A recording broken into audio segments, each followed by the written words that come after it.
အနေနဲ့ဆွဆွဲမြဲမြဲဝတ်တဲ့ brand လေးတစ်ခုဆိုရင်ရော ကျွန်တော်အနေနဲ့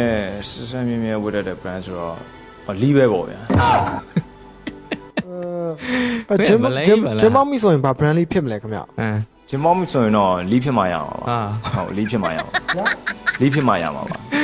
အဲ့ဒါယူမေးတဲ့ကောင် ဟုတ်ကဲ့ဒီ brand လေးကိုရွေးချယ်ဖြစ်တဲ့အကြောင်းလေးရောတစ်ချက်လောက်ပြောပြပေး လီးပဲကြိုက်တယ်ပေါ့နော်သူကရွေးချက်စံများတယ်ပြီးတော့သူ့မှာလီးကစိုက်ဆုံလာတယ်ကာလာဆုံလာချွတ်ဆို